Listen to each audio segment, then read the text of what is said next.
네, 안녕하십니까. 정한이입니다. 오늘 소개해드릴 사건은 1993년 황추생이라는 홍콩 배우가 주연을 맡았던 팔선 반점 인육만도라는 영화가 있었어요. 그 영화의 모티브가 된 실제 사건을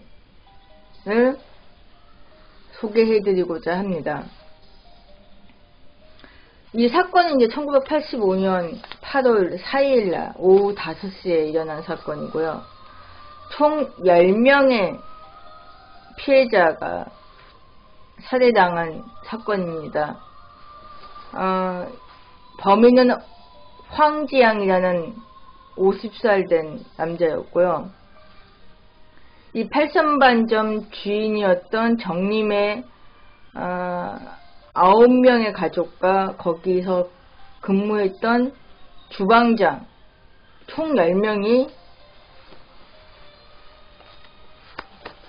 사지절단이 되고, 일부는 이제 벌어지고 일부는 이제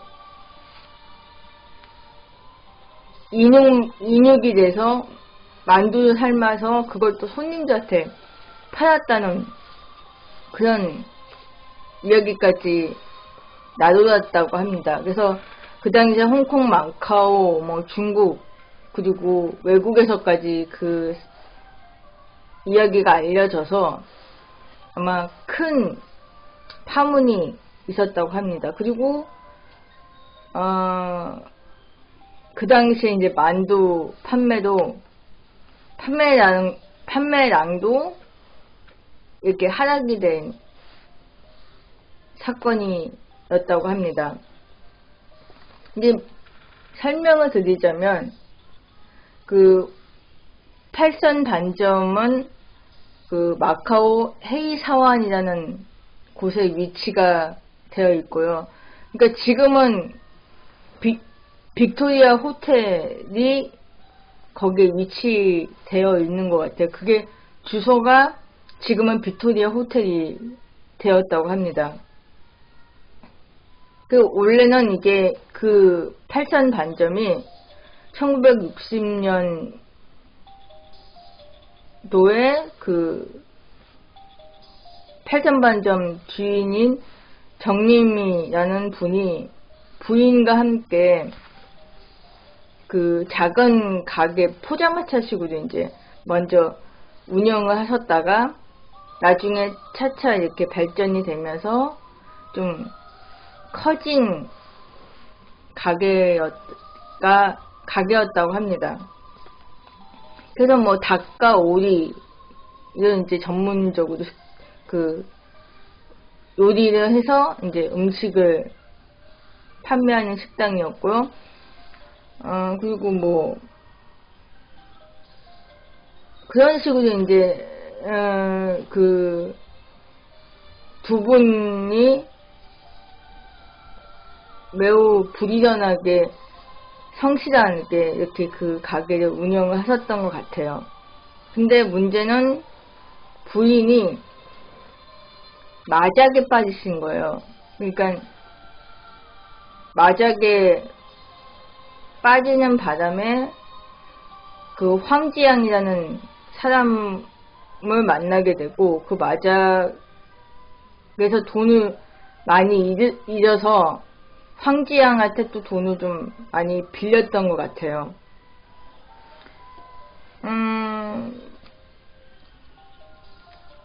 그런 문제로 이제 그 아내 되시는 분이 그 황지양한테 좀 많이 시달렸겠죠. 그 빚을 갚으라고 많이 그 부인한테 얘기를 했는데, 부인이 돈이 없으니까 내 남편한테 얘기해라 이렇게 넘겼대요. 그러니까 이제 황지양도 안 되겠다 싶어서 그 남편인 정림이 그분한테 이제 또 돈을 갚아라고 자꾸 이제 얘기를 하게 된 거죠. 근데 이제 남편 되시는 정림이라는 분이 지금 돈이 없으니까 나중에 돈이 생기면 갚아주마 이러면서 이제 계속 미뤘던 것 같아요. 그러다가 이제 그 당일날 사건 일어났던 당일날 두 사람이 또 그 빚 문제 때문에 큰 싸움이 벌어지게 됩니다. 그러니까 황지양이 참고 참다가 안 되겠다 싶어서 그 정림이라는 분한테 가서 돈을 당장 갚지 않으면 뭐 어떻게 하겠다 이렇게 이제 협박을 했겠죠. 근데 이제 그 전에 정림이라는 분이 이 황지양이라는 사람한테 뭐라고 이제 그 약속을 했나봐요. 구두 약속이라고 하는데 그 뭐 돈을 못 갚을 시에는 내가 하고 있는 가게를 너한테 넘겨주겠다고 얘기를 해버린 거예요. 근데 정림이라는 그분이 거기서 이제 오해받은 내가 언제 그런 말을 했냐 이런 식으로 이제 나오는 거죠. 그러니까 황지양이 너무 화가 난 나머지 정림인 그 식당 주인을 폭행을 하게 된 거예요. 그때 이제 가족들이 집에서 이제 나옵니다. 그러니까 가게랑 집이랑 이렇게 연결이 되어 있나 봐요. 근데 아무튼 집에서 나오다가 그 황지양이 그 남편을 구타하는 걸 보고 그 부인과 그 자녀들이 이렇게 말리게 됩니다. 그러다가 어떻게 됐는지 모르겠지만 황지양이 그 온 가족을 살해하게 돼요. 그게 가능할지는 모르지만 아무튼 무슨 그런 게 있었겠죠. 그래서 이제 여기 내용을 보니까 황지양이 처음엔 이제 그 남편이랑 몸싸움을 벌입니다. 그러다가 이제 가족들이 나오죠.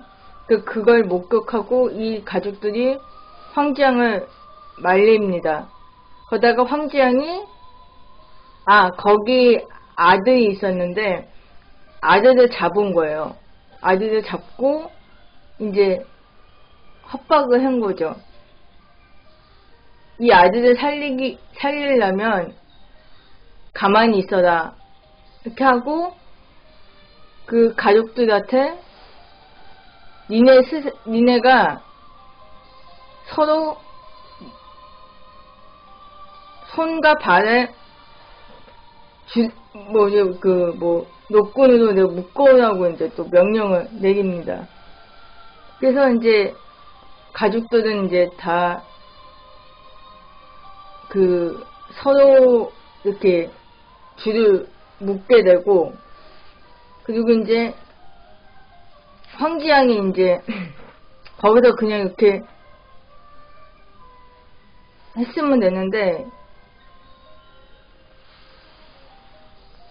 부인이 도망을 가려고 했다고 해요. 그래서 황지양이 그걸 보고 부인을 잡아서 거기서 살해를 합니다.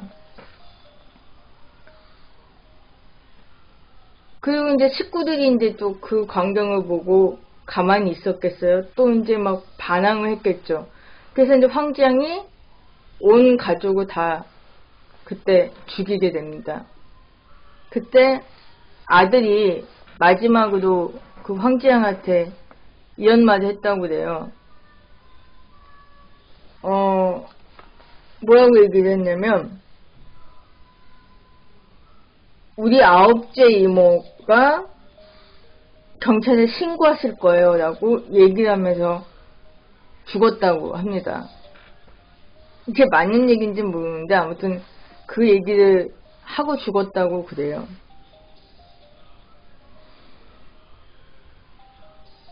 그렇게 해서 이제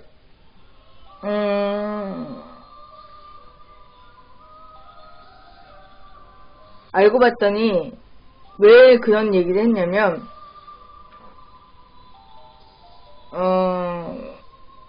거기 근무했던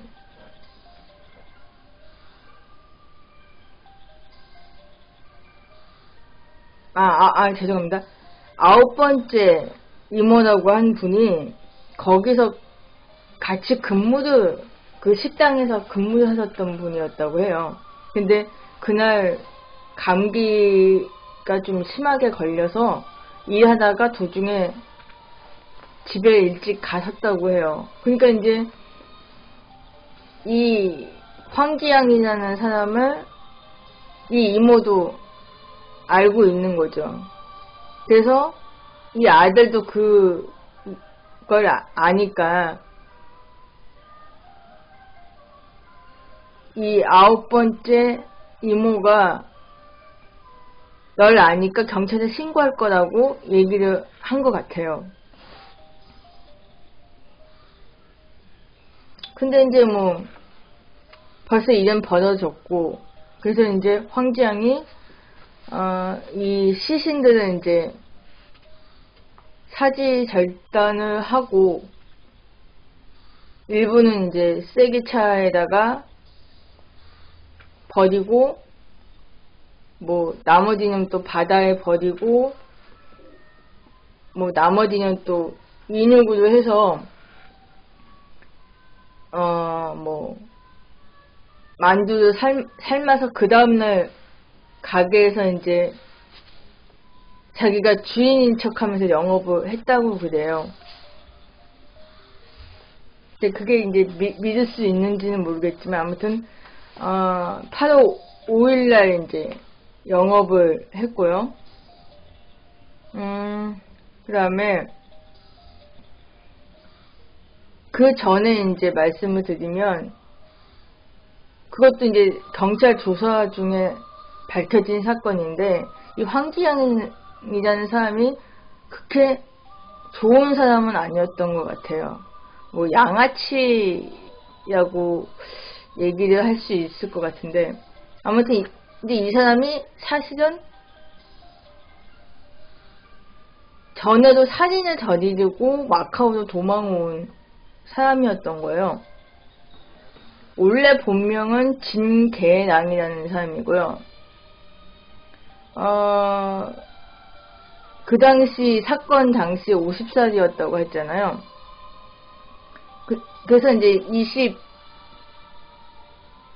그러니까 20살 넘은 아들도 있었고요.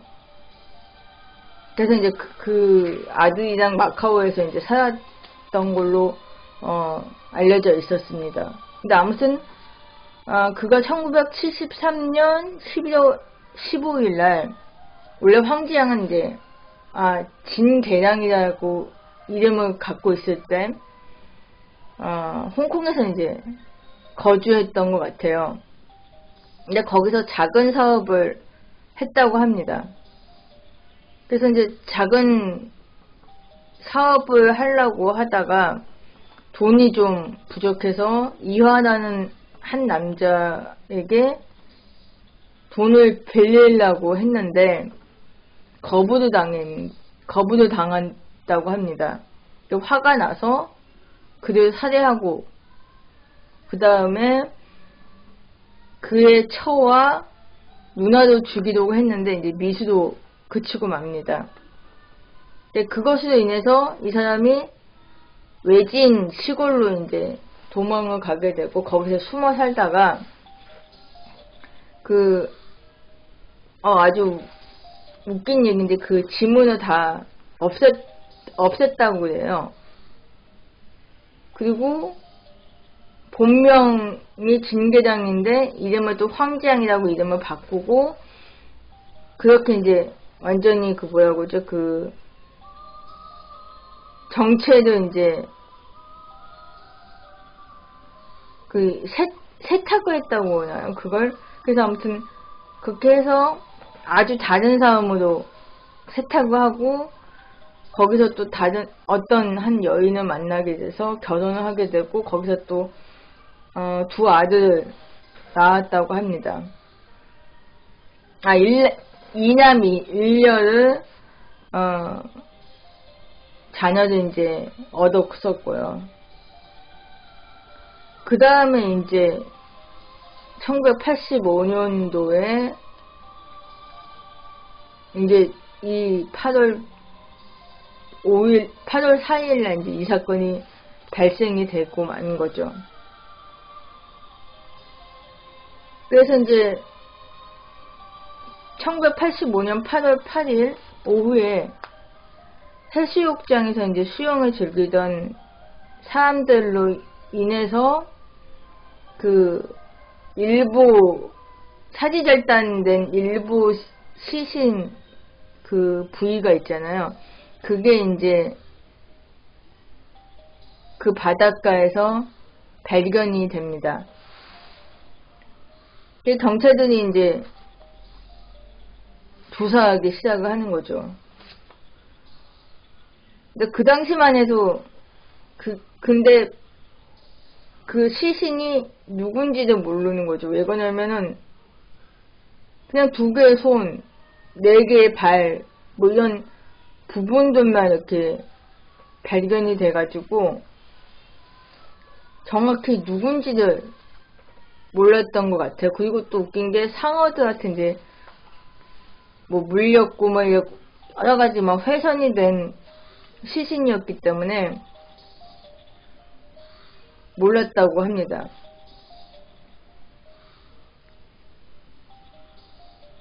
근데 신기한 거는 그 법의관이 이제 조사를 해보니까 이거는 그 잘린 부분들이 조금 균등하게 되어 있는 부분도 있고 그래서 이건 아무래도 살해당한 다음에 절단이 된 것 같다는 이제 추측을 했다고 합니다. 그래서 이제 경찰관들이 수사를 하다가 보니까 8천 반점의 식구들이 다 행방불명이 된 걸 알게 돼요. 그래서 이제 그 곳을 이제 주시하게 됩니다. 그리고 이제 황지양이라는 인물을 감시하게 되는 거죠.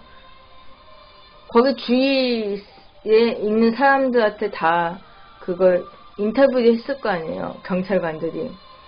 그러니까 거기서 이제 황지양이라는 인물이 거기서도 주인이랑 자주 싸웠다 뭐 이런 얘기가 나왔을 것이고 그래서 이제 황지양이라는 인물을 이제 경찰관들이 이제 주시하기 시작하게 됩니다. 근데 경찰관들이 생각하기에는 50살 난 황지양이 혼자 저런 일을 저질렀을까라는 의심을 했다고 그래요. 그러니까 어떤 다른 또 젊은 사내가 있었을 거라고 생각도 했었을 거예요. 그 이유가 뭐였냐면 그 어떤 이웃 사람이 진술한 이야기가 있는데 발생 사건 당일날 마지막으로 죽임이 당한 9번째 이모, 그러니까 9번째 이모도 살해를 당하게 됩니다. 아무튼 그 사람의 집에서 한 남자가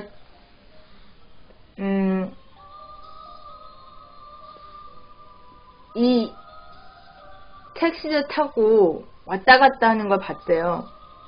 근데 그 남자의 연령이 50살이 아니고 30세도 봤다는 겁니다.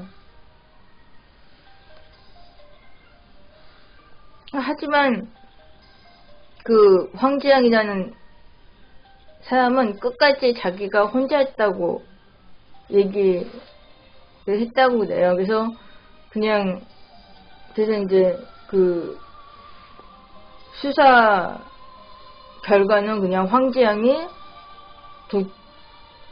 독단적으로 이제 자기가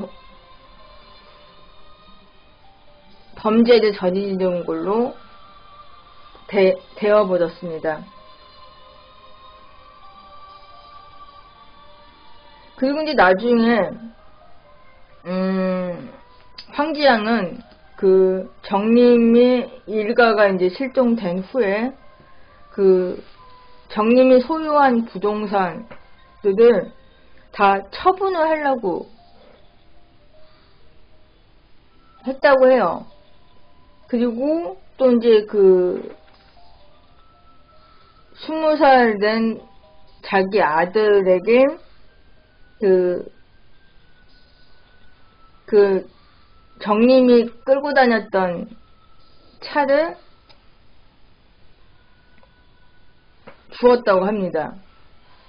그 사건으로 이제 그 사실로 인해서 황지양은 완전히 범인으로 딱 찍힌 거죠. 그래서 이제 살해당한 사람들을 얘기를 하자면 주인인 정림 50살 정도 됐고요. 그 다음에 부인이었던 금혜의 그 당시 나이 42살이었고요. 또 4명의 딸들이 있었다고 합니다. 정보경 18세, 정보홍 12살, 그 다음에 정보몬 10살, 그 다음에 정보화 9살, 그리고 또 막내 아들이었던 전관덕 7살이었고요. 그 당시에. 근데 사실 우리나라 나이로는 한 살씩 올라갑니다. 근데 아무튼 막내 아들이 이제 정관덕이 마지막으로 살해당했고, 그 아이가 9번째 이모가 경찰에 신고할 거예요. 요거 이제 죽게 되죠. 그것으로 인해서 9번째 이모도 살해당하게 됩니다. 근데 거기서 이제 그 금해의 모친도 살해당한 걸로 돼 있습니다. 그러니까 진여용 70살 때요. 그 당시에 70이었고, 이른. 그 다음에 9번째 이모였던 진여진. 그 다음에 그 당시 나이는 60살이었고요. 또 한 명의 그 식당의 주방장이었던 정백랑. 그 당시 나이는 61살이었다고 합니다.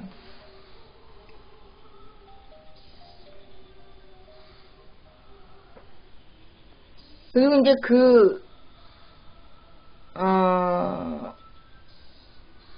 그것으로 인해서 이제 경찰관들이 이제 황지양을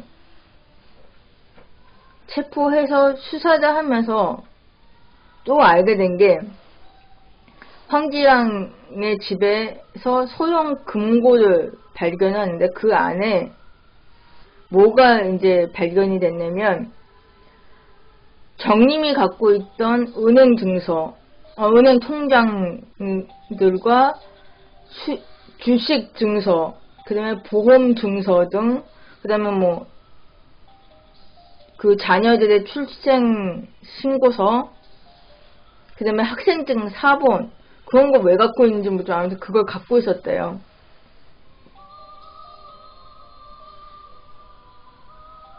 이제 그것으로 인해서 이제 경찰관들은 이제, 황지양이 살해한 심증은 있는데, 물증이 없는 거예요. 그래서, 먼저, 남의 재산을 함부로 갖고 있었다는 이유로 기소를 해버립니다. 그래서 이제 체포를 해요. 그걸로 이제 먼저 수사를 한 다음에, 이제, 살인에 대한 심증을 물증으로 이제 바꾸려고 이제 수사를 계속 하게 되는 거죠. 근데 영화 속에서 보니까 황지양이 경찰관들한테 고문당하는 이야기도 있어요. 그 영화 속에. 근데 실제로 그랬을 수도 있다는 생각이 들어요. 그 당시에. 그래서 아무튼 조금 가혹한 수사도 있었던 걸로 생각이 들어요. 아무튼 그래서 황지양이 처음에는 자기가 살해한 사실을 부인을 했다고 그래요. 계속 안 했다고. 그러다가 나중에 인정을 했다고 합니다. 근데 끝까지 본인 혼자 했다는 걸로 이제 이야기를 해서 그것으로 인해서 이 사람이 이제 재판을 받게 되죠. 그리고 나서 이 사람이 이제 유서도 남겼다고 했잖아요. 자살을 2번 시도를 했고 마지막에 이제 성공할 때 이제 유서도 남긴 게 있는데 그게 조금 내용이 긴데 거기서 조금 소개를 해드리자면 이 황지양의 유서의 내용입니다. 난 정말 억울하다. 13년 전 홍콩에서 한 사람을 살해했으며 2사람을 부상을 당하게 했다. 그 당시에 징계당인 난 죽었다. 이유는 내 아들을 보니 이젠 절대 범죄를 저지르면 안 되겠다. 마음을 먹었으며 새 사람이 되었던 나다. 난 정말 수십 년 동안 법을 어기지 않기 위해 노력을 했다. 그리고 아들 학교 졸업하고 나서 사회생활 시작하게 되어 난 말년을 항유하려 했다. 그런 내가 어찌 그런 짓을 저질렀을까? 하지만 정님 부인이 나에게 60만원 거금을 빌려서는 갚지 않았다. 아니, 내가 얼마나 그 돈을 모았는데, 근데 이 부부는 나에게 돈을 갚을 생각을 하지 않아서 그래서 여러 번 나의 자존심을 건드렸다. 그래도 난 참았었다. 그러다가 1984년 어느 날 정님과 나는 구두로 1년 후에 또 돈을 갚지 못하게 되면 탈선 반점을 내준다고 약속을 했다. 그때 여러 사람이 목격을 했고 들었다. 그때 9째 이모가 지켜보고 있었다. 그리고 1년이 지나도 그들은 나에게 일부 돈도 갚지 않았다. 그것으로 인해서 1985년 8월 4일에 그 8선 반점을 인계받게 되었다. 그리고 8월 8일에 다시 개업을 하게 되며 새 종업원을 구해 일을 시작하기로 마음을 먹었었다. 근데 날 경찰에 신고를 해서 내가 감방으로 왔다. 죄송합니다. 다시 할게요.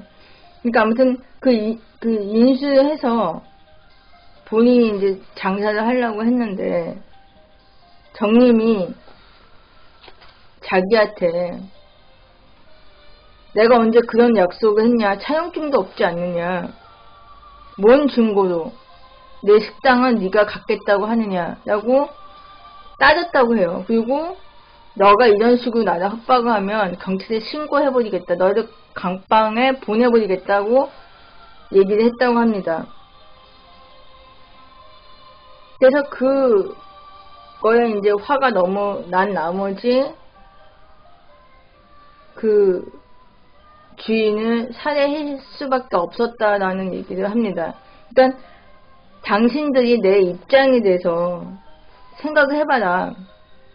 내가 그 당시에 제 정신이었겠냐. 난 절대 형벌이 두려워서 죽는 것이 아니다. 나의 병도 있지만 더 이상 내 처자식들에게 나 때문에 고통을 받는 일을 볼 수가 없어서 나는 지금 자살을 하겠다. 다들 마지막으로 내가 당부 한마디를 하는데 나의 처는 아무것도 모른다. 그리고 또한 내 아이들도 모른다. 그러니 그냥 내 처와 내 아이들은 조용히 살게 해주오 하고 이렇게 자살을 하고 맙니다. 그리고 나중에 이제 그 황지양이 이제 죽고 나서 그 어떤 같이 이제 수감 생활을 했던 사람에게 어떤 기자가 뭐라고 이제 질문을 했는데 이렇게 대답을 했다고 그래요. 난 참 이상한데 말이야. 이 살인이 황지양 혼자였을까? 어느 사람이 그렇게 진술했잖아. 9번째 이모의 집에서 찾아온 사내가 황지양이 아닌 30대 남자였다고. 아니, 그 사람이 황지양은 몰랐을까? 그리고 50대 남자인데 아무리 동안이었어도 30대도 보이기 힘들 텐데. 난 그래서 말이야 조심스럽게 말을 하겠는데 그의 아들도 의심이 된단 말이야 라고 얘기했다고 합니다. 저도 조금 동의를 해요. 그러니까 황지양이 자살한 이유가 자기가 억울해서 그랬을까? 그건 그럴 수도 있지만 저는 다르게 생각하면 자기 아들, 그러니까 자기하고 같이 했던 그 아들마저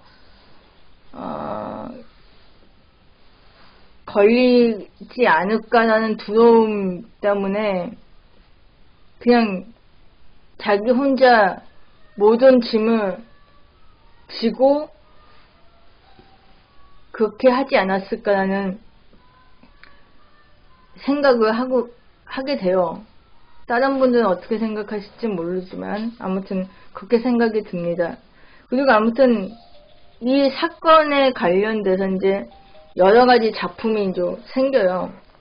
뭐 영화나 드라마, 만화 같은 거가 생기는데 우리가 제일 잘 아는 게 이제 1993년 황추생이 주연했던 8,000반점 지 26차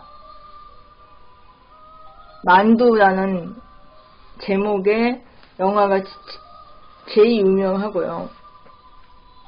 그것으로 인해서 이제 황추생이라는 배우가 홍콩 전역 금상장에서 그러니까 홍콩 영화제라고 하시면 돼요.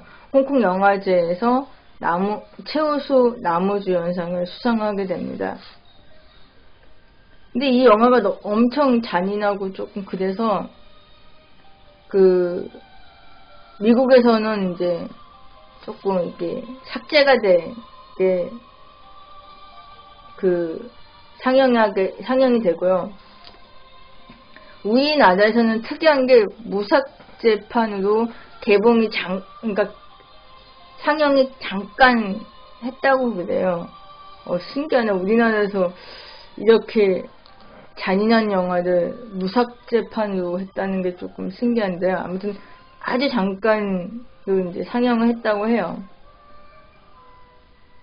그 다음에 이제 홍콩에서도 너무 그러니까 더 이상은 이 사건으로 모티브한 영화나 작품, 어떤 드라마나 이런 걸 만들지 말라고 얘기를 했다고 합니다. 그 정도로 이제 대단했던 것 같아요. 근데 이제 1993년 그 같은 해에 정나라라는 배우가 또 있나봐요. 누군지 모르겠는데 아무튼 그 배우가 주연했던 인두육 골차면, 중국어로는 런토로구 차면이라고 해서 이것도 같은 말이에요. 그러니까 인간 머리, 고기, 뼈, 식당 이라는 건데요. 그러니까 인육 식당이라는 겁니다. 그 다음에 뭐 1988년 홍콩 어느 방송 드라마로 이제 소개가 됐고요. 그 다음에 2005년 홍콩 ATV라는 방송 드라마 방송국이 있어요. 거기서 위험한 인물이라는 드라마에 또 소개가 됐다고 합니다. 아무튼 이런 여러가지 그 작품이 나오게 되지만 이제 나중에는 이제 더 이상 이 사건에 대한 모티브로 만든 작품을 만들지 말라는 권고까지 받게 됩니다. 황지양이라는 인물을 잠깐 소개를 해드리자면 1936년 출생이고요. 이 사람이 이제 홍콩 출생이에요. 그 다음에 1986년 12월 5일날 아까 말씀드렸던 것처럼 마카오 감옥에서 자살로 생을 마감을 합니다. 그리고 이제 조금 또 이제 중간에 얘기를 못한 게 있는데 그 얘기를 하자면 1985년 9월 28일 오후에 중국 대륙으로 도망을 가려고 했다고 합니다. 근데 무슨 이유로 그랬는지 도망을 가지 못하고 그냥 체포가 됩니다. 그 다음에 1986년 10월 4일날 오후에 제1차 자살 시도를 했다고 그래요. 감옥에서. 근데 그건 이제 실패로 넘어가고 그 해 1986년 12월 초에 마지막으로 이제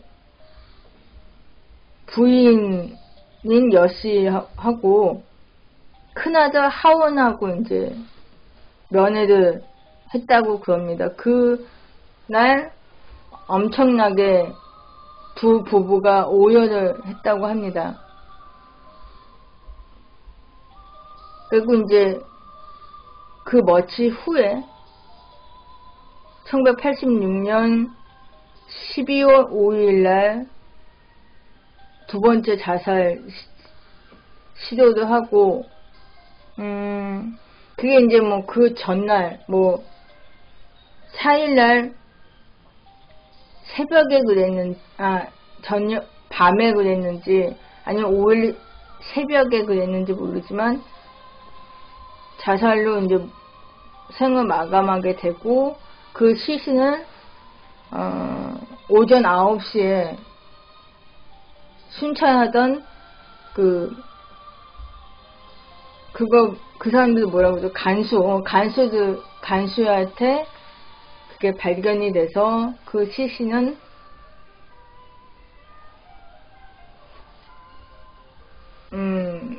저기 화장이 되었다고 합니다. 근데 문제는 이게 이제 나중에 이제 그 황지양이라는 인물이 죽고 나서 이상하게 그 마카오 감옥에 황지양이라는 그 영혼이 자꾸 나타났다는 괴담이 나돌았다고 합니다. 근데 그게 사실이었나봐요. 그게 뭔 얘기가 있냐면 마카오 감옥 내에서 영혼의 죄수도 내보낸다라는 의식이 생겼다고 그래요. 그러니까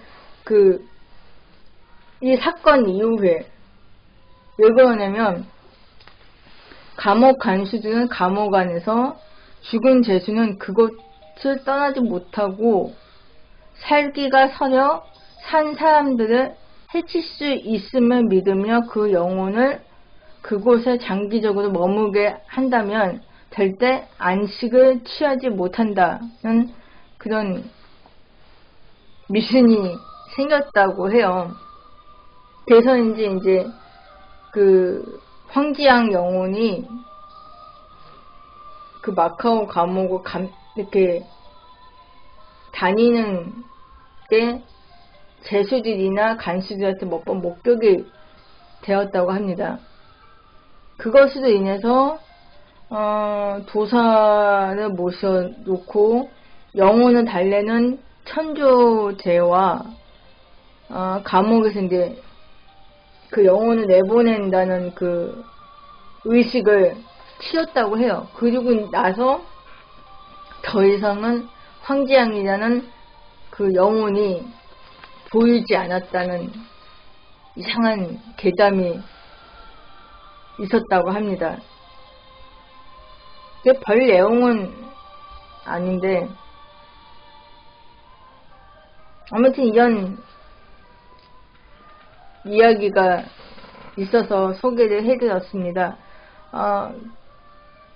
제가 소개해드리는 그 방식이 조금 마음에 안 드시고 아마 중간에 끝까지 안 보시고 그냥 중간에 이제 그냥 끊으시는 분들도 많을 거예요. 근데 끝까지 보셨으면 감사하겠지만 그것까지는 기대하지 않겠습니다. 그거 아무튼 네, 제가 말씀드리고 싶은 거는 제가 그렇게 전문가가 아니고 자주 방송을 그러니까 유튜브에 그 동영상 올리지도 않았던 사람이라 되게 좀 이상한 게 많을 거예요. 그리고 이해 못 하시는 내용도 많을 거예요. 그러면은 제가 제 것만 소개해드리지 않고 그걸로 이제 참고하셨으면 좋겠어요. 제가 링크를 설명 그 내용에다가 그 분들의 링크를 하게 되면 해드릴게요. 아무튼 그렇게 해서 그냥 이렇게 이해해 주셨으면 좋겠고 조금 길어졌는데 다음부터는 제가 좀 어떻게 짧은 사건들을 알려드리고자 합니다. 이만 줄이겠습니다. 감사합니다.